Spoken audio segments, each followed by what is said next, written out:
Bem-vindos mais uma vez a um podcast E se Falássemos de Fé? E nós andamos com convidados improváveis. Hoje temos connosco o Fernando Rocha e vamos falar sobre fé, sobre amor, família, muitas coisas aqui. Seu padre, Então, desde já, obrigado ao Fernando Rocha por ter aceito este desafio, estar connosco, que para nós e para mim é um privilégio, para o Tiaguinho, para cada um de nós também estarmos aqui juntos e falarmos de uma forma mais espontânea. Tivemos já ocasiões ao telefone de falarmos e falarmos de Falar. forma tão bela, mas eu lançava-lhe aqui, já começar aqui pelo desafio. Quem é o Fernando Rocha e o que é que o Fernando Rocha sente no mundo em que vive e em que está? Quem é o Fernando Rocha? Sou uma pessoa comum, comunsíssima, muito normal, não sou nada de especial. Sou oriundo de uma família de classe média-baixa. Minha mãe era costureira, meu pai era profissional de seguros, vivíamos numa casa humilde. A casa essa que a minha mãe faz questão ainda hoje de viver lá, diz que não quer sair de lá e está tudo bem, são escolhas. Tenho uma irmã mais velha do que eu que se chama-se Isabel, que não tem nada a ver comigo, portanto, quando estamos a falar de personalidade. Minha irmã estudou, era uma aluna exemplar e eu era o aluno que devia de se fazer um livro a dizer assim, como não se deve fazer na escola, e escrevia tudo o que eu fazia. Portanto, eu era aquele miúdo traquina que não queria saber da escola, achava que só queria era jogar a bola e coisas de miúdo, pronto. Negligenciava a minha escola. E a minha irmã não, a minha irmã sempre foi uma aluna exemplar, metódica. Tanto é que ela hoje é médica dentista e eu consegui atingir na mesma o sucesso dentro daquilo que eu tenho, que é o meu sucesso, seja bom, seja mau, é o que eu consegui, mas eu acho que daí a volta por outro lado para chegar lá, portanto não foi no método tradicional, ao ponto que eu próprio tive que inventar, calhou de ser eu a inventar a minha própria profissão, porque na altura em que eu estava, quando isto começou, eu era eletricista na CP, o que é um emprego fixe, seres eletricista numa empresa do Estado. A maioria das pessoas dizem, agarra bem esse emprego, não o percas, porque estás garantido. Estás garantido, se tu mais estiveres aí. De repente eu comecei a pensar, eu se calhar vou deixar isto, eu quero me dedicar só à comédia, isto está a correr bem, eu estou a fazer uns barzinhos e eu gosto tanto disto. E o meu pai dizia, tu és maluco, tu conheces alguém que ganha vida a contar anedotas? E realmente eu olhei e não havia. O único que me dava umas anedotas era o Cantinflas, mas ele não ganhava a vida a contar anedotas, ele era artista de circo, que de vez em quando lá gravava umas cassetes e mandava para o mercado e aquilo ia funcionando para ele, mas ele não era em exclusivo humorista, era, quer dizer, humorista sim, mas contar anedotas em bares como eu fazia, não, mas fazia malabares no circo, etc. E eu pensei, realmente não. Hoje em dia, sim, eu vivo só a fazer comédia, é a minha profissão. Portanto, na altura não segui exemplo de ninguém, não podia beber a ninguém. O único que eu poderia beber na altura, quando se fala de anedotas, era o Cantinflas, e o Cantinflas português já tinha morrido há 3 anos, portanto, o único legado que me deixou ficar foram as cassetes que toda a gente conhece. Portanto, a partir dali foi eu criar histórias novas, formatos novos, etc. E a coisa correu bem. Depois, sou uma pessoa que gosto muito de hierarquias. Fui militar, fui paraquedista, tive 2 anos da minha vida que eu dei à Força Aérea, ao Exército Português. Saí, fui voluntário na Cruz Vermelha, que também é uma instituição paramilitar, também há hierarquias, e eu acho que as hierarquias são uma coisa que hoje em dia a sociedade está a perder. A polícia, para mim, é a polícia. Antigamente a polícia era uma autoridade. Hoje em dia a polícia não tem autoridade nenhuma. Ninguém respeita a polícia. Insultam-nos e sabem que se eu insultar a polícia e se lhe atirar um pau, ele não pode fazer nada, porque eu a seguir vou a tribunal e ele está lixado. Portanto, esta hierarquia, quando falha, quando se desmorona, vamos entrando em anarquia. E anarquia, o que é? É desordem total. Ninguém respeita. Eles dizem, os anarquistas dizem, nem Deus, nem patrão, nem polícia, nem nada, ninguém, eu faço o que quero e isto é tudo nosso e está tudo bem. Claro que isto depois traduz-se em República das Bananas. ninguém se entende. Portanto, gosto muito de hierarquias e acho que hoje em dia a hierarquia não é uma coisa que está a ser respeitada em nenhuma área. Eu vejo, por exemplo, vamos falar de uma área que nem seja a minha nem a sua. Vamos falar de uma área mecânica. Um puto que sai do curso de mecânica e vai para uma oficina, já entra tipo, estes gajos estão aqui há 20 anos, são uns velhos, não percebem nada disto, e eu agora é que vou chegar aqui e vou... Não há aquela cena do, bem, eu estou a chegar, deixa-me aprender com quem anda aqui há muito tempo. Está-se a perder isso. Verdade. Olha, tão verdade isso que há essa tentação, mesmo no círculo da igreja, não é? Os mais novos, há aquela ideia de que o novo é que é bom, o velho é que não presta. E ao contrário, Claro. é que a gente com a humildade de ouvir quem já passou por lá e quem tem, pode não ter aquela capacidade de explicar do ponto de vista científico, não sei, do ponto de vista metodológico, técnico, ou todo o processo mental para chegar àquela operação, mas o que é certo é que ele faz bem, e nós, em vez de estarmos a perceber qual é o contexto, ou chegar lá, ele assim, faz assim, assado. Bom, isso resulta. E compreender isto, ouvir, dizer, é uma coisa fantástica. E isto é tão verdade, porque a gente, mesmo nas nossas relações pessoais, quando eu faço essa questão, eu gosto de ouvir as pessoas mais velhas. E sempre foi, embora de mim, não é? Da minha natureza, sempre me relacionei com pessoas mais velhas do que eu, porque sempre fui capaz de perceber nelas coisas que em mim não era capaz de entender. E de forma muito sábia, foram dando conselhos, sugestões, que de facto iam a confirmar-se, mas porque eles já passaram por aquilo, eu perguntava, mas porquê é que eu ia estar a fazer tudo de novo, do zero, se a gente já passou tudo isto, eu não posso aprender com eles? E se conseguisse superar algumas dificuldades ou encontrar aqui uma ferramenta para mudar, e isto é tão verdade, porque quando a gente chega a algum lado, nós não reconhecemos que aquela pessoa que ali está, que muito dedicou àquele serviço, àquela casa ou àquela instituição, nós temos-la como coisa menor. Nós trocamos, porque é hábito nosso. Nós trocamos hoje muito fácil, trocamos por tudo. Trocamos com pessoas, trocamos de objetos, trocamos... E porque o novo é que é bom. E esquecemos toda uma história, todo um contexto. Há bocadinho, até na diálogo, a gente, lá fora, com o Miguel, nos falava da questão dos idosos. Quando a gente entra num lar, grande parte das pessoas olham-nos de forma abjeta. O velho, xereta, não sei o que mais, parece uma criança. Mas se a gente começar a olhar com os olhos do coração, de lá dentro, vê pessoas com vidas fantásticas. Eu estou de acordo. Mas eu também acho uma coisa, que é... os putos novos vêm com a cultura do... Estes velhos estão todos ultrapassados, isto agora já se usa com outra coisa, já não é este microfone, já não são estas luzes, ou já não é não sei o quê, agora usa-se não sei o quê. Isso é importante. Porque as novas tendências são eles que a sabem. Sim. Porém, nós sabemos as leis da vida. Nós, velhotes, sabem as leis. Há um ditado japonês antigo que diz assim: antes de fazeres alguma coisa importante, consulta 3 velhotes dessa área. Porque os velhotes, se calhar, o método novo, eles não percebem nada. Tu pegas num computador um velhote e metes à frente dele e o velhote olha para o computador e não sabe. Mas sabe uma coisa, se tu fizeres este negócio assim, ou se fizeres esta estrutura assim, tens que ter cuidado com isto, porque eu já fiz e magoei-me, ou tens que fazer aquilo e corra mal, ou tens... Há essas... sabes como é que se diz em Rio Tinto? É aquilo que anda da noite e não se vê. Portanto, é aquela coisa que os velhotes sabem que vai acontecer, não sabem explicar como, portanto, é ouvir. Mas, por outro lado, os novos é que sabem as novas tendências. Eu tenho aqui uma... No fundo é misturar... mais ou menos uma teoria que é esta. Se nós perguntarmos a qualquer ser humano, por exemplo, um puto de 10 anos, se eu lhe perguntar que idade é que tu neste momento querias ter? Qual é a idade que um puto de 10 anos provavelmente iria dizer? 10, 11, 12 anos. Não sei, talvez 18, 19. Certo? Porquê? Sou independente, sou adulto, eu faço o que quero. Eu quero fazer, eu quero ter 18 anos e eu para entrar nas discotecas até alterava o bilhete de identidade para poder enganar o porteiro. Era. Eu, se calhar ele e todos nós, eu sou um gajo comum, eu comecei isto por dizer, eu sou um gajo comum, não sou nada de especial. Eu faço o que se calhar a maioria das pessoas fazem. Mas depois...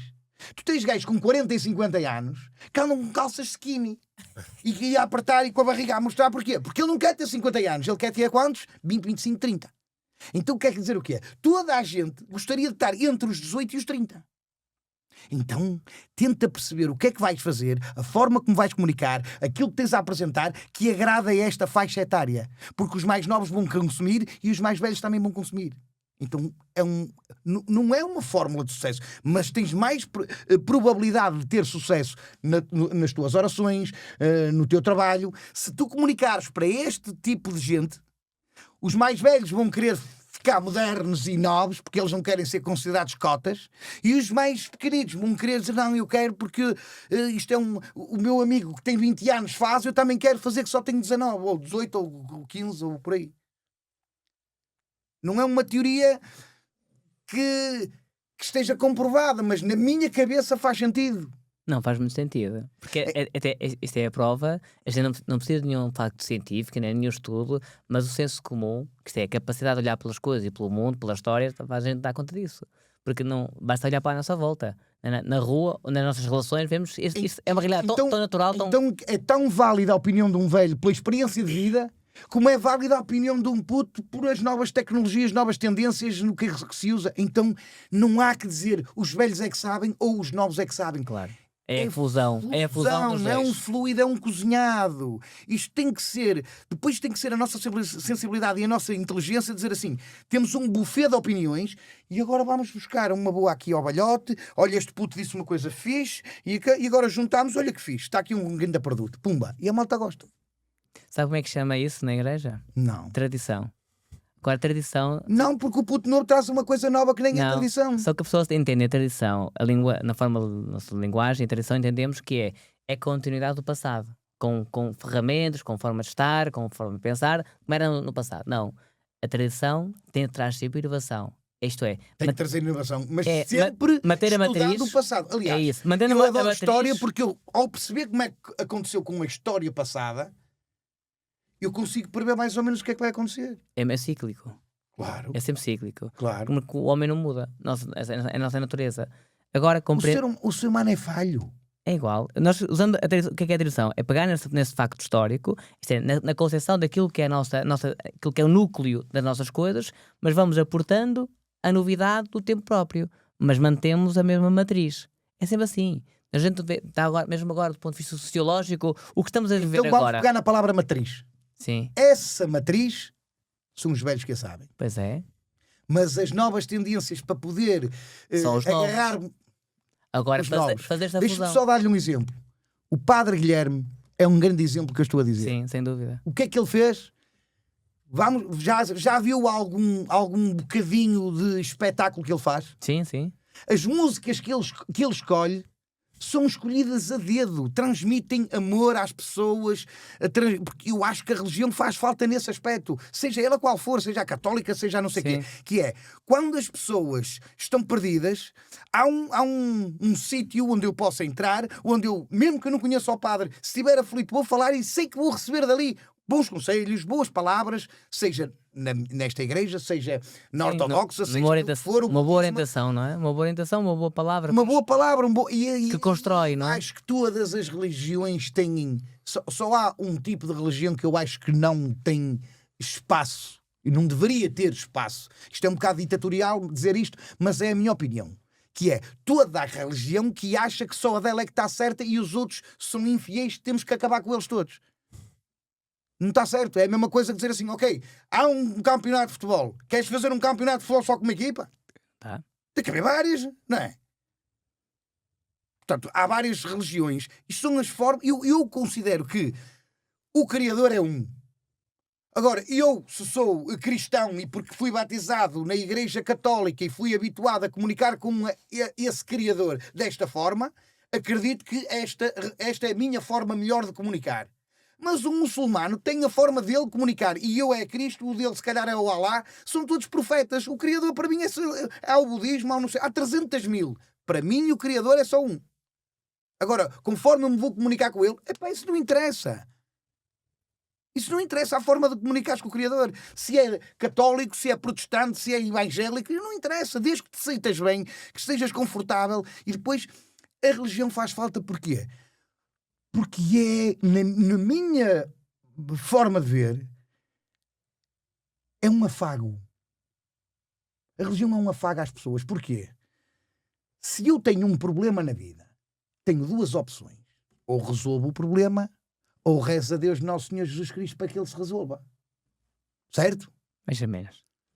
Há duas opções. Tens um problema. Ou fazes, Ou lamenta-te e ficas ou naquela... lamenta-te e reza para que a coisa que funcione. Quando é que o homem reza a Deus e não faz? Nunca existe isso. Quando é impotente. Quando eu tenho um problema, por exemplo, o Miguel Sete Estacas esteve aqui sentado, que esteve às portas da morte, que aquilo poderia fazer por ele? Nada. A única coisa que poderia fazer é... Rezar. Nada mais. A malta só reza quando está impotente. Ponto. Porque se não estiver impotente e tiver a solução à vista, ele bota os pés ao caminho e vai resolver o problema. Agora, nós somos um animal que vivemos desde que nascemos até que morremos, estamos sempre com constantes problemas todos os dias a aparecer. Os que nós podemos resolver, resolvemos. Os que nós somos impotentes e são muito graves, o que é que a gente faz? Se não tivermos fé, estamos perdidos. Estamos perdidos. Eu digo muitas vezes isto. É na fé que vamos encontrar um bocadinho de esperança. Verdade. Nem que seja um medicamento para a dor de cabeça, pá, não interessa, mas faz muita falta, independentemente da religião que for. Estou a ver o que está a dizer. Eu estou totalmente de acordo a dizer. Totalmente de acordo. Nós, na nossa vida, paramos com um problema, uma dificuldade. Quando nós somos impotentes, quando não está nas nossas forças, na nossa capacidade ou nas capacidades humanas para a resolução daquela dificuldade, nós voltamos para a transcendência. Mas aqui é curioso, quando voltamos para a transcendência, nós também estamos a fazer caminho para com o humano.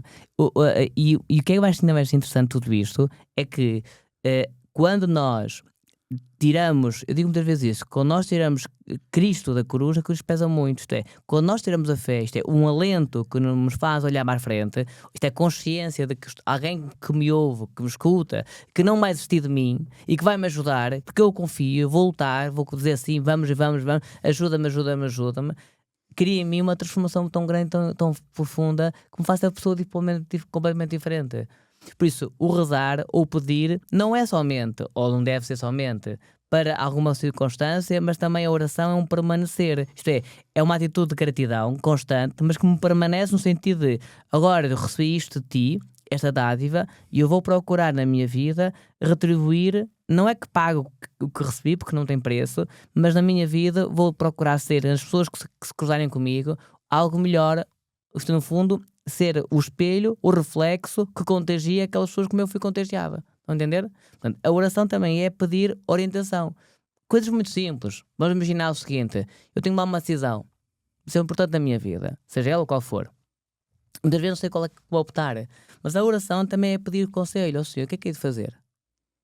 Eu tenho um caso que aconteceu na altura da pandemia, um senhor que fez um grande investimento, correu tudo muito mal, foi para a falência, buscou a minha beira, disse, pá, onde é que está Deus? Eu sei que mais, não. Deus não tem jeito para nós. E eu respondi assim. Ele foi vendido por 30 moedas. Jesus foi vendido por 30 moedas. Ele não teve jeito, ele não teve por um preço muito melhor. Aliás, Judas é que não teve jeito para o negócio. E ele disse assim, mas está com Deus porquê? O senhor consultou, falou com ele, rezou sobre o assunto. Ele, não. Então o que é que Deus tem a ver com isso? Você tomou a decisão por si. Olha, o que é que quer dizer com isto? Quando nós muitas vezes na nossa vida somos capazes, mas é verdade, quando nós na nossa vida conseguimos consultar Deus, e, olha, o que é de fazer? Deus tem para nós um projeto que não é a dor está lá, mas é um projeto de felicidade, de construção e de crescimento, que nos transforma, que nos faz perceber qual é o nosso propósito aqui. Uma coisa que tenho lutado como padre e procurar nas comunidades e às pessoas é que cada um descubra qual é o seu propósito. Nós não estamos aqui à toa, nós não estamos aqui para fazer lixo. Não é? Porque senão, alguns estão. Não fazem lixo, não é? Mas estamos aqui com um propósito de transformar. Eu entendo. Sr. Padre, você sabe porque é que você é padre? Sei. Porquê? Porque eu posso dizer isto de uma forma um bocado não é leviana, mas não é leviana. A gente sente, vamos sentindo, vamos construindo. Eu não quis ser padre. Mas porquê que você é padre? Porquê que você está aqui agora a fazer um podcast comigo, com essa camisinha toda bem vestida, com os óculos e é padre, e estudou e tal, e é padre? Porquê?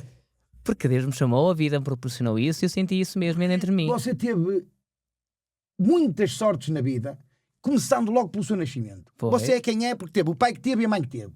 Porque se o seu pai fosse um cadastrado, a sua mãe prostituta, o tio drogado, você neste momento estava no bairro do Aleixo a vender droga. Provavelmente poderia ou ser fazia isso. parte de um gangue qualquer, ou uma coisa qualquer. O nosso contexto é assim. Portanto, o que eu quero dizer é que desde que a gente nasce até à data de hoje, todos os dias nós somos vítimas da nossa sorte ou azar, que são coisas que nós não controlamos.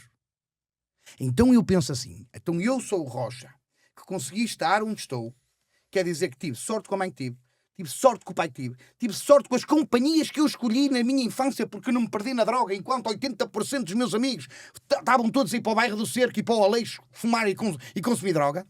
Tive sorte com a mulher que eu escolhi, que é uma excelente mãe, é uma mulher de luta, e podia-me calhar uma gaja que só gosta de botox e não sei o quê, andar aí, não sei o quê. É verdade! É verdade. É verdade, irmão. E o que eu faço? O quê? Eu fiz alguma coisa? Não, foi sorte. Muita sorte à cabeça. Tudo bem? Há aquele poder de escolha, de análise, de esta pessoa não me interessa, porque depois a gente vai fazendo a nossa... Triagem, não é? É o buffet, isto é o buffet.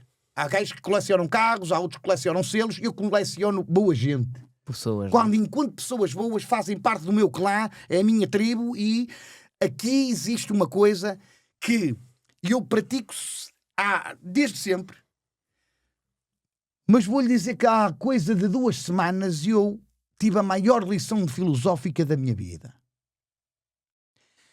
A minha filha está a estudar moda. Teve 2 anos em Milão e o último ano tinha que estar em Paris. Está lá há 15 dias. Eu, a minha mulher e a minha filha fomos para Paris, para a casa de um amigo meu que nos albergou. Disse, anda para aqui, ficas aqui a dormir esta semana, enquanto isso vais vendo aqui arranjar uma casa para se poder alugar. Esse meu amigo que me abriu as portas da família dele, a casa dele, deu-nos de comer durante uma semana, está aqui no meu coração. Como é que ele apareceu? Foi só um gajo que uma vez foi assistir a um espetáculo, que costuma ir ao restaurante onde eu faço os espetáculos lá em Paris, que é o Daniel 5 Estrelas em Sartreville. E ficámos amigos hoje e amanhã, hoje uma coisa, uma conversa, amanhã outra, e ficámos amigos. Esse rapaz tem uma empresa que transporta corpos defuntos do ponto A ao ponto B. Imagina, uma senhora morreu em Paris num prédio qualquer. É preciso levar ao Instituto de Medicina Legal. O Estado liga ao meu amigo e ele vai lá, mete o corpo num saco, leva para o Instituto de Medicina Legal. Está feito o trabalho dele. Tem uma segunda empresa que é a família do defunto. Às vezes está transtornada, está com a morte muito fresca, nem tem cabeça para resolver nada, e ele tem uma empresa funerária que também faz a segunda parte, que é vestir o defunto, meter no caixão, levar à igreja, aquelas tretas todas que a gente sabe. E eu estava lá e ele virou-se para mim e disse assim, olha, vou ter que sair, vou ter que buscar uma pessoa que morreu. Tenho que levá-lo ao Instituto de Medicina Legal. Lá tem outro nome, mas é a mesma coisa. E lá foi ele buscar o defunto. Apareceu à noite, jantámos. No dia seguinte ele disse, olha, vou ter que fazer o funeral do defunto que eu fui buscar ontem. E saiu. À noite estávamos a jantar e eu, então, como é que foi? Ele foi enterrar o rapaz, o senhor que morreu ontem. Eu, que idade tinha? 92 anos. Morreu desnutrido. Cheguei lá, Rocha, era só pele e osso. Atenção que desnutrido é uma palavra que se usa agora. Antigamente dizia, morreu à fome. À fome. E eu disse, o homem era pobre? Ele, não, Rocha. Ele vivia perto dos Champs-Élysées, ali nos quarteirões à volta, numa mansão que valia entre 4 a 5 milhões de euros. E ele estava sozinho. Era tipo professor catedrático, estava reformado, 92 anos, mas morreu sozinho.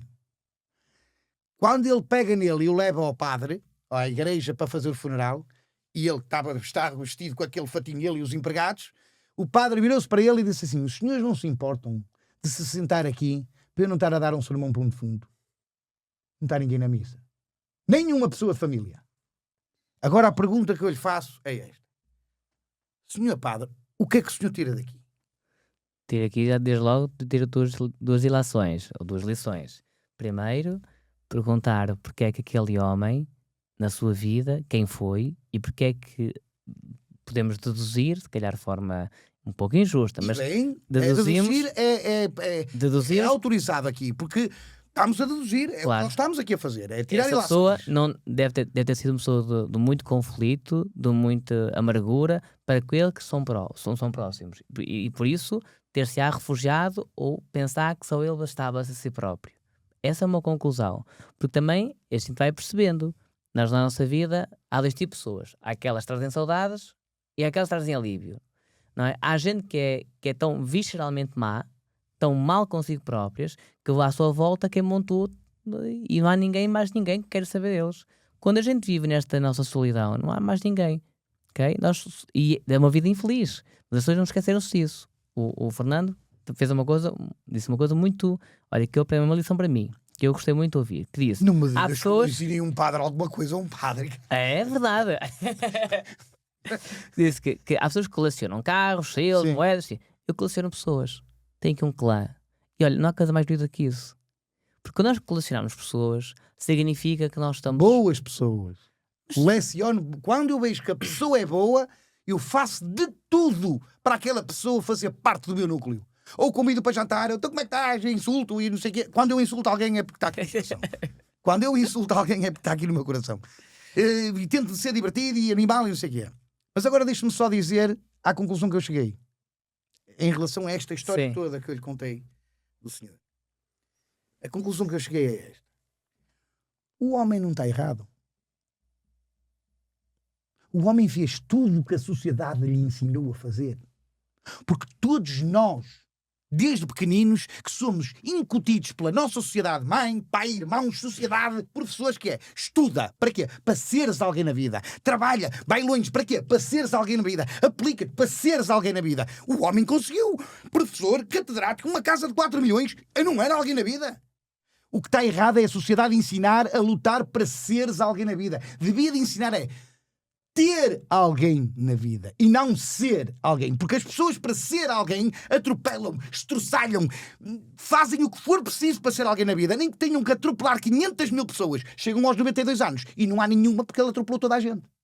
Vai bater com aquilo que você disse há bocado. Não tem ninguém. Porquê? Porque ele não olha a meios para atingir os fins. Eu quero ser alguém na vida, quero ser professor, catedrático, por exemplo. Provavelmente, ao fazer o caminho dele, estraçalhou tanta gente que chegou ao dia do funeral e não estava lá ninguém. Então, mas ele conseguiu fazer o que a sociedade lhe incutiu desde pequenino, que é ser alguém na vida.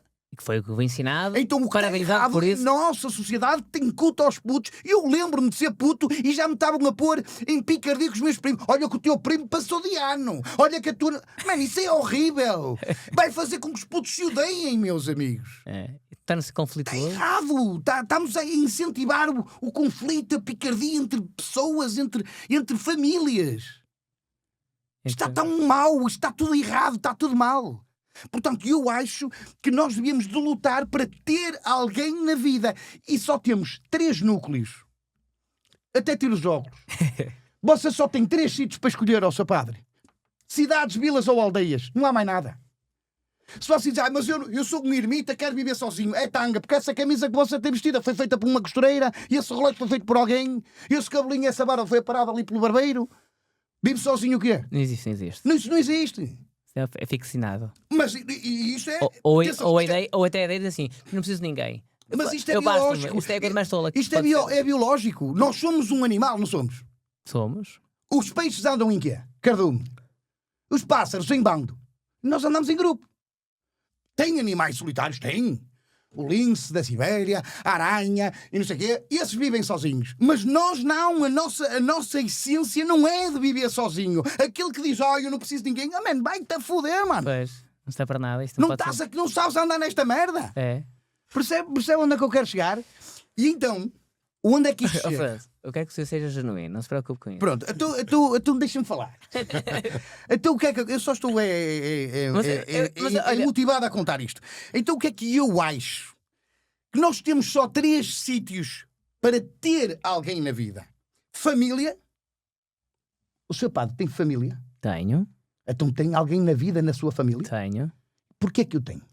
Porque foi um dom que me foi dado e eu respeito e eu agradeço por isso, mas também trabalho por isso. Respeita, amos, Trabalho por isso. mas você ama a sua família. Amo, E recebe em troca amor. claro. Então aí chegamos à conclusão. Eu tenho amor, eu tenho alguém na minha família, alguém na vida, porque eu amo essa pessoa e essa pessoa ama-me. Eu protejo, ela protege-me. E eu cuido dela, ela cuida de mim. Até digo mais. Esta ligação que há entre família, sabe? Até acrescento mais. Nós aprendemos a amar por testemunho do nosso pai e da nossa mãe. Nós aprendemos a amar porque alguém nos amou primeiro. E porque esse amor é primeiro, eu aprendo por mimética. Mas eu fico sempre com a sensação, não sei se acontece com quem nos está a ouvir, connosco, que eu, por exemplo, quando falo com a minha mãe, fico sempre com a sensação que ela me ama muito mais do que eu consigo amar a ela.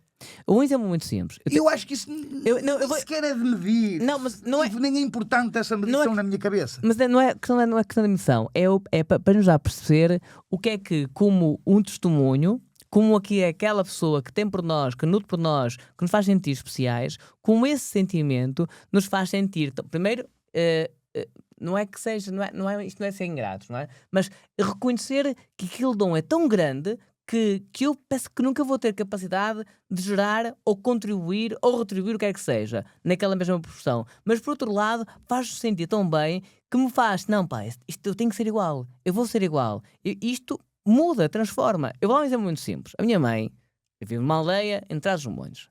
A minha mãezinha faz a sol, faz a chuva, é como se fosse casa, a casa tem assim uma rua comprida, a minha mãe está ali à porta, a vez de chover com o guarda-chuva, está-se a dizer adeus e a mandar beijinhos. E eu beijo para o retrovisor. Eu digo assim, e quantas vezes digo para mim, caramba, quando esta for embora, não tem ninguém que faça isto.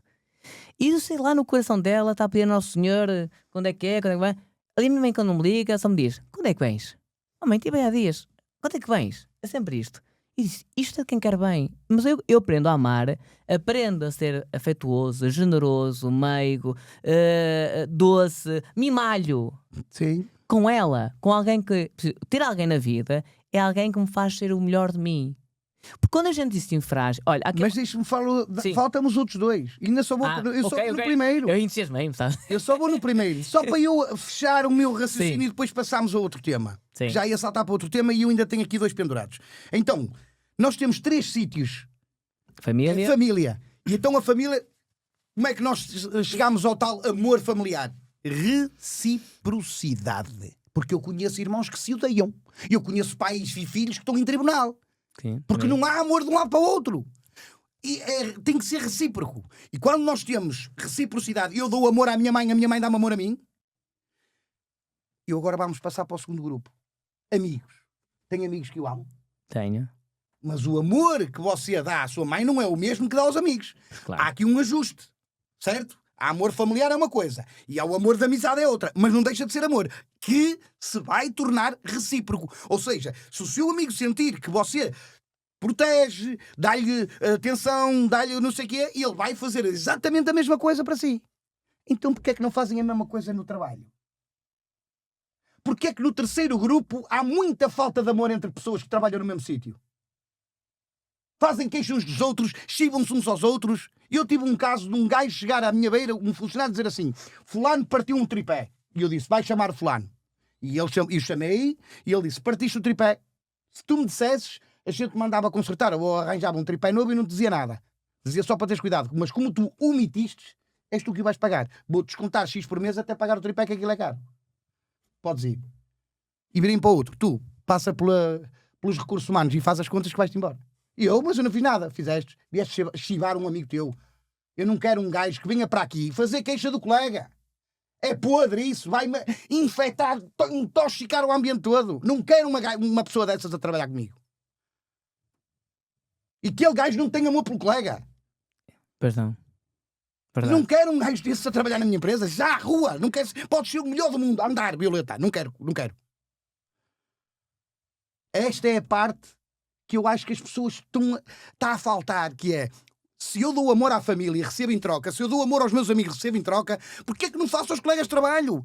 Porquê é que há tanto sítio que o ambiente é uma merda? Não se pode trabalhar porque aquele faz queixa daquele, boicota o trabalho daquele. Critica. É horrível, isto é horrível. E as pessoas que fazem isso, eu costumo dizer, não sabem andar nisto.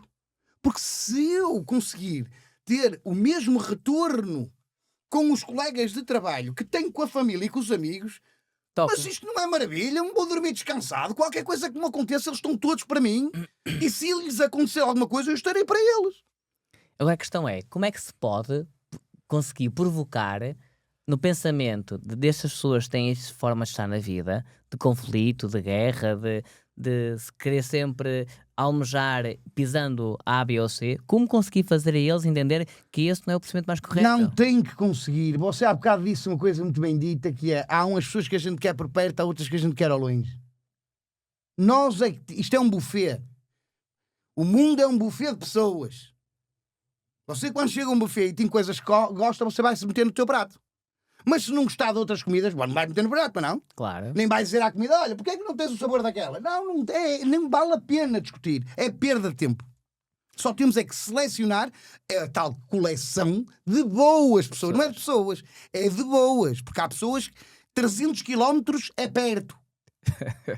É perto, ó Sr. Padre. Há gajos que é longe com essa gente. Não vale a pena. É almas que são tóxicas. Agora, se quisermos filosofar, podemos dizer assim, porque é que aquele gajo é tóxico? Opa, se calhar teve uma mãe que lhe fez mal, ou teve um pai que não o apoiou, ou foi, sei lá, maltratado por não sei quem, e então tornou-se esta pessoa assim. Agora, é a minha função estar a mudar aquela pessoa? Não, eu sou humorista. Eu não vou mudar ninguém.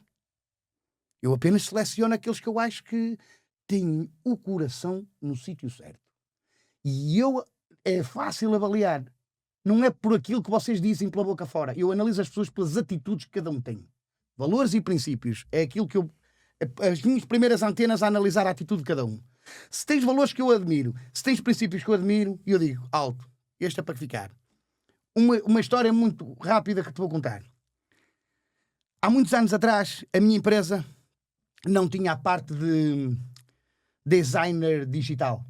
Porque sempre que eu fazia um espetáculo, eu pegava no telefone e ligava para a gráfica, para o Jaime, e dizia assim, Jaime, vou fazer um espetáculo via tal, na sala tal, e as fotos são estas. Diz aí ao teu gráfico para fazer aí 2 ou 3 cartazes para eu escolher um. E ele fazia aquilo, fazia um esboçozinho, olha este, põe as letras mais assim, mas eu gosto deste, pronto. E o cartaz saía. E houve um puto que entrou pela porta dentro e disse, olha, eu sou designer gráfico. Estou à procura de emprego. Eu disse, filho, eu aqui não tenho esse posto porque eu mando tudo fazer fora, não preciso estar a pagar a segurança social, um ordenado, porque é despesa para uma empresa. Quando eu consigo fazer isso num serviço, numa empresa que é ao lado da minha, é menos um funcionário que eu tenho que pagar a segurança social, etc. E ele disse, pronto, está bem, obrigado. E vai a sair pela porta fora. E antes de sair, virou-se outra vez para trás e disse assim, mas então, Sr. Fernando, se conhecer alguém que precise, está aqui o meu cartão, o senhor por favor dê o meu cartão, porque o meu pai teve um acidente há mais de 1 ano na fábrica e a minha mãe é a única a trabalhar e eu queria ajudar nas despesas lá da casa. E o que idade tens? E ele, 18 ou 19. E eu pensei em frações de segundo, um puto de hoje em dia, com 19 anos, preocupado em querer ajudar a mãe a ganhar dinheiro para a casa? É difícil de arranjar disto.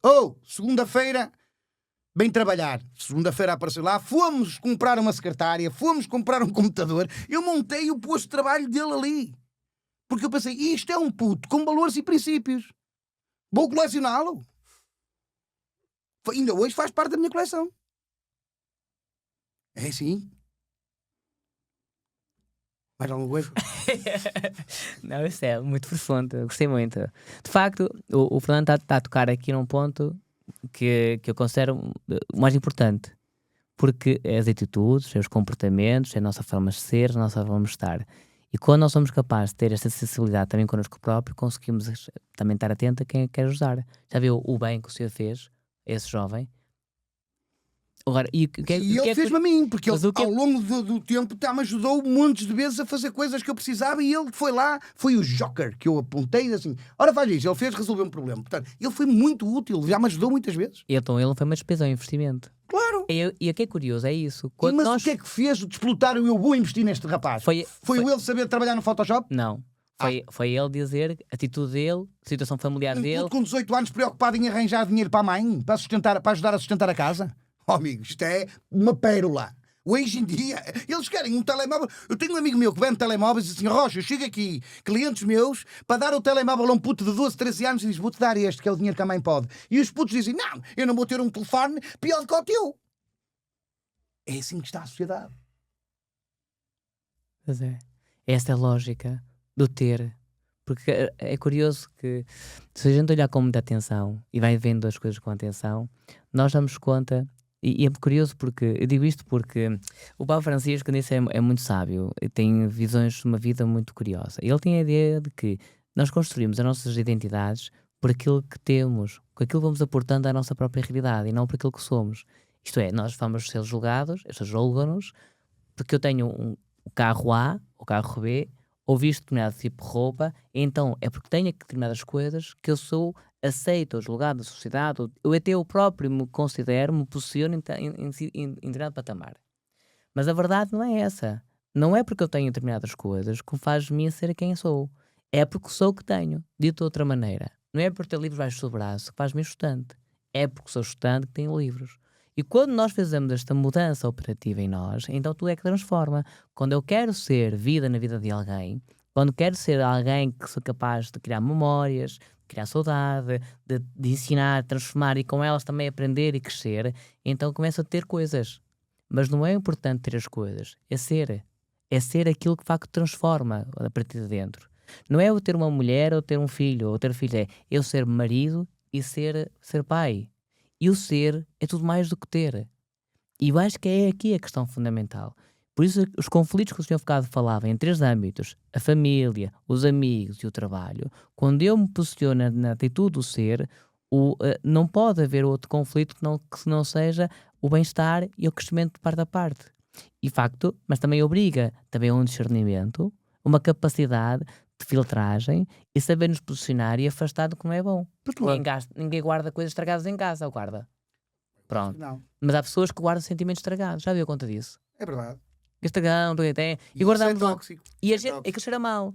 Repara o seguinte, a gente para dar lá sei lá, uma garrafa de iogurte ou um leite aberto, aquilo passa um bocado um cheirete, né? Cheira a podre. Mas a gente deita fora, mas cá dentro de nós guardamos tanto lixo, ninguém deita fora.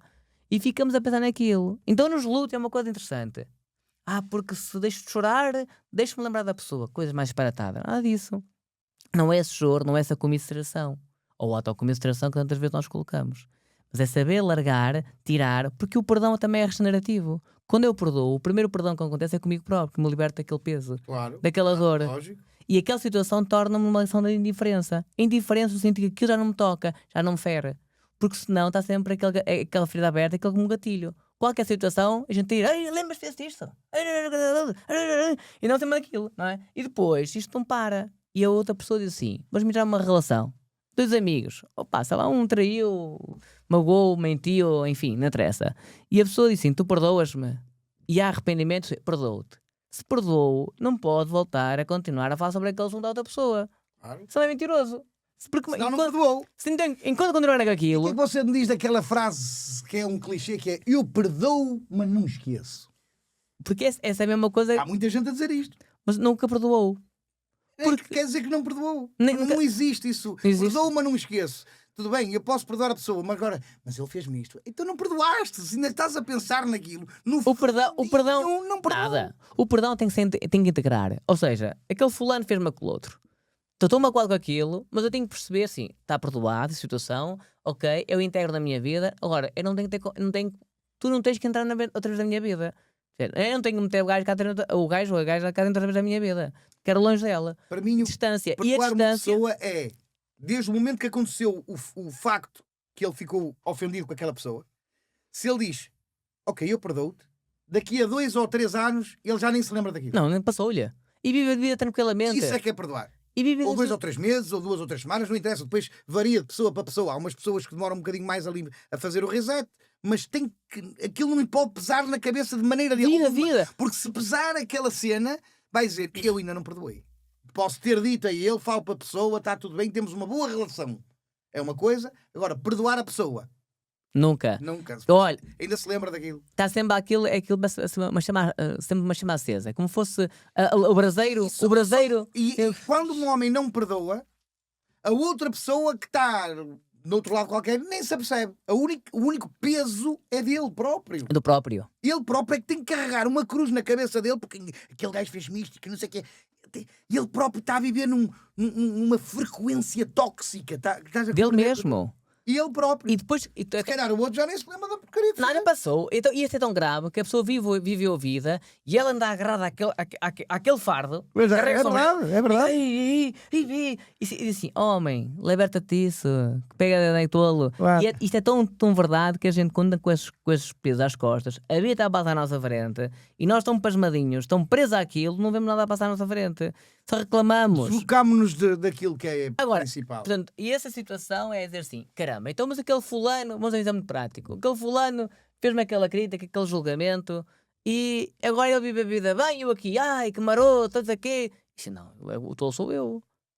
Ele passou-lhe. Então eu não posso ficar com isto.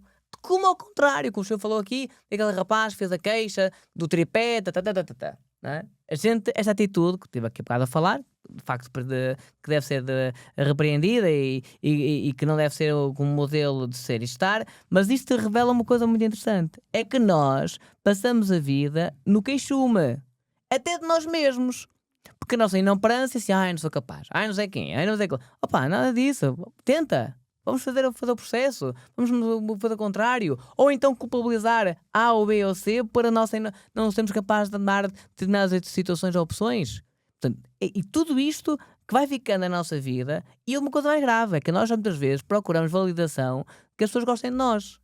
Passamos a vida, às vezes, com A, B ou C, pessoas que nós sabemos que valem 0, que são vamos dizer, estrumes andantes. Sabemos que aquilo não serve para nadinha, mas estamos sempre à espera de uma validação. Ou até que reconheçam o que estamos a fazer por eles ou o que fizemos por eles. Passamos tanto tempo da nossa vida neste formato e então, é tão verdade que é entre amigos que a gente pensa que fez e assim, fiz isto, passou há tantos anos, ainda não disse nada, nem um obrigado, não sei o quê, e a gente está ali, naquela coisa. E depois nem fazemos a nossa vida, nem vivemos a nossa vida, nem fazemos nada extraordinário porque estamos ali. E isto é tão verdade que as pessoas ficam presas a isto, mas para quê? E depois assim, mas eu não sei... Essas pessoas não colecionam, não querem colecionar bons amigos já à volta deles. É a conclusão que eu chego. Porque estão tão preocupados em se queixar e ver onde é que está, o que é que ele fez-me isto, aquele fez-me aquilo, só ver onde estão os problemas, que dão mais peso. Eu acho que há muitos divórcios que acontecem porque as pessoas dão muito mais força aos defeitos do outro do que às virtudes. Porquê é que te vais divorciar do teu marido? Porque ele faz isto, eu fiz isto, eu estou farto de dizer não sei o quê. Mas e fora isso, é bom pai, é bom trabalhador. Mano, então se num leque de 30 mil coisas que o homem faz, há uma que tu não gostas e só dás força a isso e vais divorciar porque há uma que não gostas, chama-se isto adaptação. Eu acho que a pessoa que diga assim, eu estou bem como estou e um dia eu hei de encontrar alguém que me compreenda, alguém que o meu crush, o texto para a minha panela é tanga, isto e isso é na Disney, que vem um príncipe a cavalo e tal, e ela está com as tranças, e isso é na Disney. Aqui, eu até costumo dizer isto, eu acho que o maior motivo da inveja nem é o sucesso profissional, não é os bens materiais que a gente tem e consegue. Porque os bens materiais que eu tenho só dependem de mim. Trabalhei, ganhei, comprei. O sucesso da minha profissão depende de mim. Trabalho, tenho talento para isto, trabalho, estudo, pum, pim, tum, tum. Agora uma relação depende de 2. Não é de 1, é de 2. E é aqui que isto bate de frente. Basta um que não querer, pronto. Então, quando são 2 pessoas, é como uma roda dentada. Isto tem que encaixar. E de vez em quando eu tenho que ceder à minha mulher e a minha mulher tem que ceder a mim. E isto, ao longo de 26 anos, já somos um só. Eu às vezes digo qualquer coisa à minha mulher, mulher, olha, vamos fazer isto. E ela diz, se calhar não é bom para a nossa carreira. Para a nossa! Ela não diz para a tua, para a nossa, porque a minha carreira é a dela, porque é com a minha carreira que nós pomos comida na mesa, alimentamos os nossos filhos, criamos o nosso império. Portanto, se me correr mal a mim, também corre mal a ela. Portanto, ela olha para a minha carreira como nossa. E eu acho que se não for assim, se não houver esta fusão entre um casal, meu amigo, é cada um. Eu conheço gajos que dizem, a minha mulher paga a renda, eu pago a luz e a água. Mano, isso não funciona. Na minha cabeça isso não funciona. Cada um ter a sua conta. Amigo, isso para isso, morais um em cada casa e de vez em quando dizes uma queca. Pronto, está feito. Se é por isso, não é? Senão isto não é viver em casal, não é viver um casamento, uma união. Casamento, uma união. União, é isso mesmo. Que é o que eu acho que é um casamento. A gente vai namorando com miúdas, e depois chega uma assim, é esta. E fazemos uma união e é para ser. É para dar filhos, é para tratar porque criar os filhos é tudo muito bonito enquanto são bebés. Depois é divórcio. E anda um puto com 6, 7, 8 anos a ir de 15 em 15 dias para a mãe, 15 em 15 dias para o pai e acham que isto vai afetar a cabeça da criança. Não vai? Claro que vai. Claro que vai. Vai estar cheio de traumas. Claro que vai. Claro. Não é o crescimento natural. Há ali alguma coisa que fica ali que falta, não é? Falta sempre, não é? Mas também a família também é o cuidado. Mano, depois eu penso assim, valha-me Deus, Mas será que eu estou a ver isto? Ao Isto contrário. é pragmático. Eu acho que o que eu estou a dizer é pragmático. Está aos olhos de qualquer pessoa. E depois vamos a ver os casamentos. A maioria deles duram pouco tempo, hoje em dia. Meia dúzia de meses, alguns. Eu tenho, vou percebendo que as pessoas, muitas delas, vão para casamento com esta percepção. Se correr mal, não. É errado. E Não muitos vão pode ser. para o Instagram para tirar fotografias e pôr e tal, e coisas, foguetes e tudo, e balõezinhos brancos a pescar, e passado 1 ano ou 2, então, o teu casamento, já foi, um para cada lado. E o dia da festa do casamento foi o maior luxo que eu já tive. Fui contratado, já me contrataram para ir fazer casamentos, que passado 1 ano ou 2 estou com a pessoa, então, o vosso casamento, não, já foi um para cada lado. E estive ali numa festa, parecia uma passagem de ano num hotel de luxo. É tudo muito instagramável hoje em Pois dia. é isso mesmo, não tenho nada. É tudo muito Instagram, é tudo para o Instagram. Não há nada de genuíno. É pouco. Há pouca coisa genuína hoje em dia nos casamentos. E é raro, não é pouco, é raro, pronto. Eu faço uma pergunta sempre aos noivos, sim. Tu queres casar porquê? Perguntam um ao outro. E quando eles me respondem, agora já vão saber porque, quando eles respondem assim, quero casar para ser feliz. E eu disse, vai correr mal. Tu não vais dar há pouco tempo. Sim, pá, não vou ser feliz, não é um direito meu. Olha, primeiro, felicidade não é um direito. Como é um direito de não viver. A felicidade é uma construção. Claro. Faz por ela. Não é um direito, Faz- é uma construção. É uma construção, faz por Claro. ela. É um dever no sentido que é uma construção. Portanto, antes de haver direitos, há um dever. Falo para teres esse Mas se você dom. me fizesse essa pergunta a mim, eu respondia assim: é para ter sexo de graça. Claro. Em casa não se paga. Mas tem outro lado. Que eu estou assim, mas uma vez eu respondo assim: a gente casa, e quem dizia isso era o Papa João Paulo II, já falecido. Dizia assim: a gente casa não para fazermos felizes, mas para fazer a gente, deixando como a minha própria vontade, fazer a vontade de outra maneira. Eu caso para fazer feliz a minha futura mulher. E ela diz: eu vou casar para fazer feliz aquele rapaz. Ora, quando dois saem da sua bolha, do seu círculo, e um olha, não para si, mas olha em frente, eu quero fazer a tua vontade, e vice-versa, então aqui é uma comunhão. Nasce o verdadeiro eu, um verdadeiro nós. Agora, e entende-se o texto sagrado que diz: agora sereis uma só carne e um só espírito. Porque é a saída da minha própria vontade, do meu querer, para fazer a vontade de. E quando há esta lógica. Eu acho que é uma. Eu acho que E termino, é uma e comunhão termino, dos dois. e termino isto, e termino. E quando há esta vontade, cria-se aquilo que nós chamamos o lutar e a construção em conjunto. Porque quem faz isto, luta, desiste, não desiste. Assim, não gosto do teu... E comunica, uma coisa que é importante, as pessoas falarem sobre os seus problemas, sobre as suas dificuldades. Olha, não gosto muito disto em ti, deste comportamento não gosto, olha, por causa disso, vamos trabalhar sobre isso. E outra pessoa, em vez de estar uma atitude até retrativa, assim, olha, eu vou pensar sobre isso, acho que capaz de ter razão. Assim, olha, tu ajudas-me nisso, vamos ver esse caminho juntos. E vice-versa, olha, corrija aquela parte, e corrija ali. E estamos, no fundo, o casal está a fazer um trabalho de equipa de construção de uma coisa tão bonita entre eles. Claro que vai haver discussões, vai haver chatices, isso faz parte da vida, não é? Mas depois perceber que no final o bem maior é o sim que disseram ao outro e que não vão desistir, não vão largar de mão beijada aquele ou aquela que no seu coração sabe que são importantes. Sabe o que é que acontece? É que depois chegam à velhice, eu conheço tantos casos desses, chegam à velhice, não se suportam, nem falam sequer. Eu às vezes estou a comer no restaurante e vejo casais sentados um para o outro, sobretudo mais velhos, passam a feição toda sem fazer um comentário. Não falam. Isso é horroroso. Estar numa mesa com alguém Mas e não falar. os jovens estão agarrados ao telemóvel, vai dar ao mesmo. Sim, Eu vejo muitos jovens que não falam, mas estão. mas eu estou a falar aqui no casal. Claro. Eu estou a perceber o que é que está aqui a falhar aqui. Porquê é que Sim, isto está a mas acontecer? eu estou a falar de casais novos em restaurantes, cada um com o seu telemóvel e não falam. Assim como está a dizer dos velhos, não têm telemóvel, mas estão ali. Não me falam um comentário, já não há mais nada para falar. Mas há uma coisa que falhou no processo. E eu acho que era importante que as pessoas também refletissem. Acho que não vou a tempo. Eu acredito nisto. Não vou a tempo. Vamos fazer isto? Pensar, o que é que vamos mudar? O que é que vamos fazer? O que é que vamos acrescentar? Mas sempre é velha a história, porque voltamos aqui à questão fundamental. Quando nós não sabemos quem somos, esta é a frase da filosofia primeira. Sócrates dizia isto, não foi Sócrates, foi Platão que escreveu por em nome de Sócrates, não é? Mas descobre-te, sabe quem tu és. É a primeira fase, uma questão do nosso autoconhecimento, nós sabemos bem o que estamos aqui a fazer.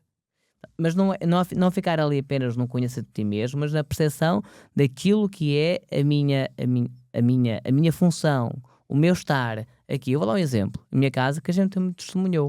O meu tio padrinho à altura do Natal, plantava, faz aqueles couves tronchudos para o Natal, não é? Plantava sempre mais 4 ou 5 regos de couves para dar às pessoas. E aquilo inquietante, porque é que ele tinha aquela atitude. E depois comecei a perceber. Ele dava, não para satisfazer-se de, veja, olha, eu dei, fiquei. Não, mas para dar um miminho do melhor que tinha às pessoas da sua rua e da sua comunidade. E eu achei aquilo, isto acho muito giro.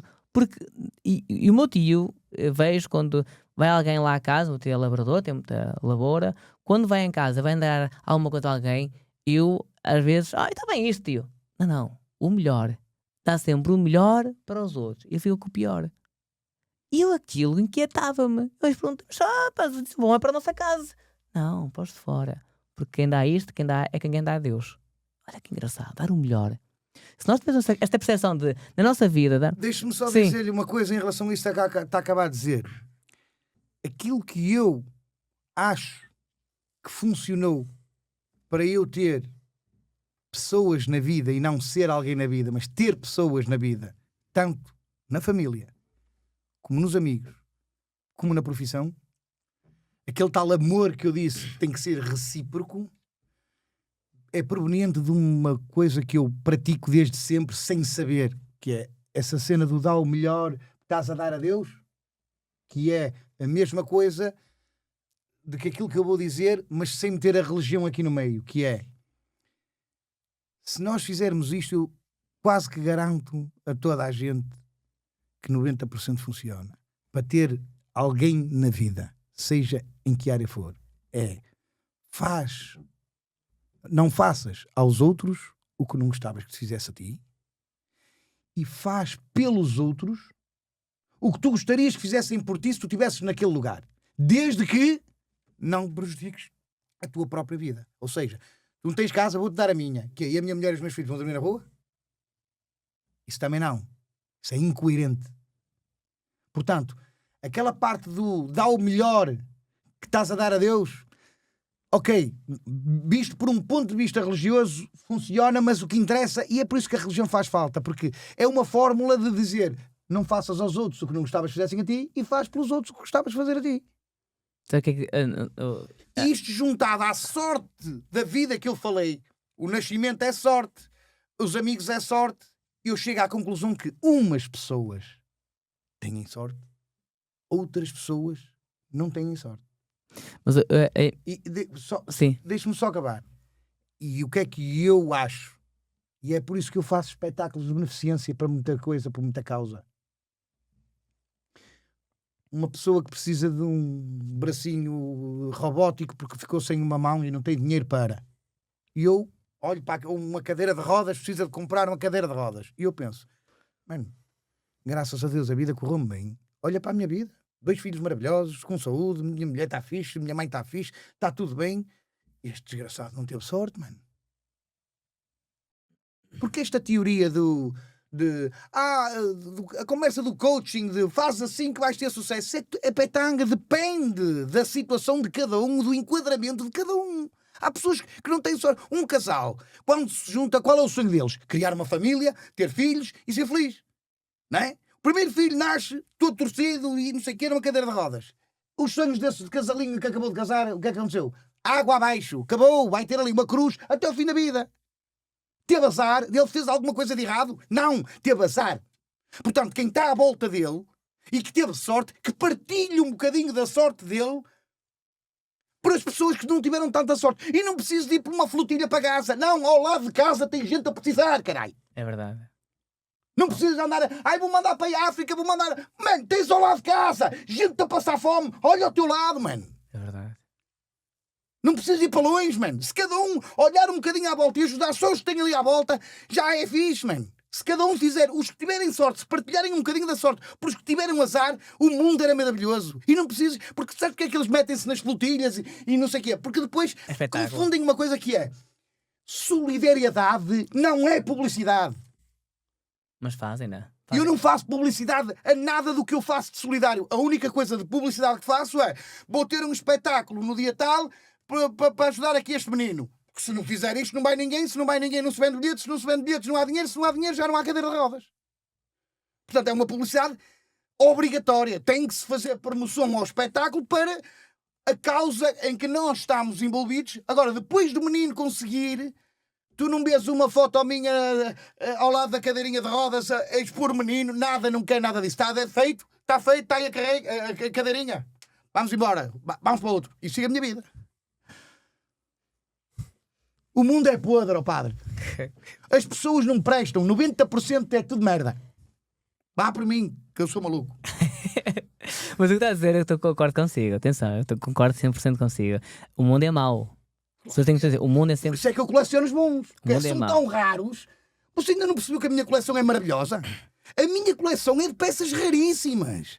Roubaram o Museu do Louvre ontem com uma coroa com não sei quantos diamantes e eu não trocava essa coroa pelos meus amigos. Juro-lhe que não. Não trocava. Porque eu com os meus amigos consigo tudo. Eu se estiver aqui, chegar ao carro, roubar-me o carro, não tenho chave, não tenho nada, eu pego no telefone, não me faltam amigos a ir buscar. Se eu tiver no Algarve, me furar um pneu, eu tenho amigos que vão com um pneu às costas levar-me lá. Porquê? Porque eu sou recíproco. Eu faço isso por eles também. Esta reciprocidade é que está a faltar. As pessoas têm que me dar a mim, agora na altura em que eu tenho que dar aos outros. Não sei, não conheço ninguém. O mundo não vale nada. O ser humano não vale nada, ó padre. É assim. Estou a dizer. Vá por mim, que eu sou maluco. Sou de decidir. Olha, eu concordo, o mundo é mau, mas eu não acredito no ser humano. E vou dizer o seguinte. Eu acredito em alguns. Muito Sim, poucos, mas muito poucos. nós somos, o coração do homem é bom. O coração do homem torna-se mau. Muitas vezes no contexto, circunstâncias, mas a natureza humana, aliás, se eu pegar no ponto de vista teológico ou bíblico, tem uma visão das coisas. Se pegarmos no ponto de vista filosófico, temos outra, mas a visão bíblica para mim é mais completa. Porque é que diz? Quando Deus criou o homem e vai criar a natureza, ele diz: eu vi que era tudo bom, eu vi que era bom, criou a água, viu que é bom, criou o céu, viu que é bom, pronto. Criou tudo. Quando chega o homem, Deus diz e viu que tudo era muito bom. Olha, o homem tem 3 coisas, são 3 sementes que faz ser diferente de qualquer outra criação, de outro ser, que é o que faz ter semelhança a Deus. Semelhança e imagem a Deus não é esta fisionomia, esta carcaça que nós temos. São 3 características: inteligência, isto é a capacidade de uso da razão, de raciocinar. Mas há muitos animais inteligentes. Mais inteligentes que muitos seres humanos. Vontade, que a vontade... Os animais também têm. Não, tem um instinto. Instinto. Tem. A vontade é a capacidade crítica de dar autodeterminação, de fazer e decidir. Ok? E depois, liberdade. Isto é capacidade de sim ou não. Porque há isto o livre-arbítrio. E Sabe esta... qual é a diferença que eu vejo entre os seres humanos e o resto dos animais? É uma. Nós somos o único que temos a capacidade de pensar. de criar histórias que não aconteceram. Nós somos os únicos que mentimos. O homem mente em tudo que faz. Tudo. Em notícias, em qualquer escritura, qualquer coisa feita pelo homem é escrita à forma de vamos fazer assim porque me dá mais jeito, vou escrever assim porque me dá mais jeito, e aquele documento fica guardado e mais tarde pega no documento e dizem isto era assim. Não. E é assim na ótica daquele gajo que escreveu. Por isso é que eu lhe disse outra vez que para mim Spinoza falou muito bem. A mensagem que Deus me transmite todos os dias é um pôr do sol. É o olhar de amor que está do meu filho para mim, ou de mim para o meu filho. É um afago de um amigo. É na natureza. É um mar maravilhoso. Praias, cachoeiras. O mundo é lindo, é maravilhoso. Não há espetáculo melhor do que um pôr do sol. Não há fogo de artifício no mundo. Nem em Sydney, nem na passagem de ano é mais bonito que um pôr do sol maravilhoso. Ou nascer do sol. Quem é o artista daquela Ou nascer obra? do sol, que Ou o nascer do sol. Quem é o artista dessa obra? É o Criador. Agora, que religião é? Não sei, nem quer saber. Não é importante para mim. O Criador é quem eu venero, é o maior disto tudo. Estamos todos no limite, temos que ir embora, não é? Mas foi uma conversa muito agradável. Obrigado, padre. E desculpe lá, soltei um palavrão há bocado, porque eu começo a ficar todo inclusivo a falar. Olha, é o que é. Eu gostei muito. Gostei Obrigado. muito. Eu estive aqui a assistir a um espetáculo, mais uma vez, não paguei o bilhete, que é a vantagem de estar cá no estúdio, mas eu conheci há pouco tempo o Rocha, não no lado do humor, mas no lado em que ele fala sobre a vida e sobre a sociedade, pá, e achei brutal. E Obrigado. eu hoje com esta conversa, pá, Fantástico. ainda mais surpreendido eu fico. Obrigado. Adoro ouvir-te a falar. Eu quero dar os parabéns. Obrigado pelo convite. Foi uma Não, honra eu- estar convosco aqui e Não acaba aqui. e é Eu inspiracional. vais começar aqui. Começa aqui. Acho Vamos nos que- encontrar mais Vais vezes. começar aqui. Temos que ir almoçar e jantar e começar a divagar. Eu não gosto de discutir nada com ninguém. Gosto de filosofar tudo com todos. E É pôr-me de fora, não pôr a minha opinião e observar só o que é que está a acontecer. Mas é aí que aprendemos. É que é bonito isso porque nos faz perceber a vida com outros olhares. A modividência, é o olhar dos outros sobre determinada realidade. Às vezes é tão bonito porque é quase como que saem as escamas dos nossos olhos, porque ele vê, está a ver aqui esta peça, o Tiago está a ver este lado aqui, o Chico vê este lado, eu vejo este lado. Para mim isto é a verdade absoluta. Para ele, esta é a verdade absoluta. E para mim esta é a verdade. Mas quando começamos a falar, a gente começa a ver a peça, isto é, o objeto de estudo na sua plena realidade. E tão bonito isso, porque a gente olha, realmente, não queria passar nisso. É, mas é complexo, porque há pessoas depois que não, eu estou a ver que isto é preto. E ele, não, mas este lado é prateado. É. Não, o microfone é preto. Não, é prateado. E ambos têm razão. E isto aliás, bonito. As religiões não é nada mais, nada menos que isso. Os conflitos entre religiões, na minha cabeça, Jesus Cristo é o Messias e é a imagem principal da Igreja Católica. O Alá é o Messias e a personagem principal Do islamismo. do islamismo. Que se calhar, na minha cabeça, ambos vão dar ao mesmo Criador. O Deus é o mesmo. Na minha cabeça, há um só Criador. Depois, olha, os hindus têm uma maneira de rezar, os islamitas outra coisa, os católicos outra coisa. Mas isto não interessa a forma como tu tens como falar com Deus. Falas com Deus da forma que tu quiseres. Acho que a questão não passa tanto nas diferenças, mas naquilo que nos aproxima. Acho que nós passamos muito tempo a definir as diferenças de parte a parte, mas olharmos naquilo que nos une. Quando começamos a ter uma linguagem unitária e não... Dar valor ao que nos une e não ao que nos afasta. Então, esse é o caminho. Eu acho que temos aqui tanta coisa que nos pontos que nos unam. Claro. Ela falava assim da relação, mas ele é bom pai, é bom pai, mas tem aquela coisa. Então por causa disso não. E a gente passa a vida, é como nos comentários. A gente nas redes sociais fazem comentário. Estão ali 50 bons. E há um mau, a gente fica sem dormir só a pensar mal. É verdade. Não, vamos pensar naquilo que nos... Sabe que essa merda acontece? Eu estou no palco, estou a fazer rir as pessoas e há um que está... os outros não estão a rir, eu estou assim, eu vou ter que fazer rir aquele gajo, mano. Depois mais uma piada, até o gajo fazer... Basta fazer isso, para mim já foi a maior gargalhada da sala, foi aquela, porque o gajo estava tão sisudo, tão carrancudo, que eu consegui um... dele, para mim, foi a grande vitória.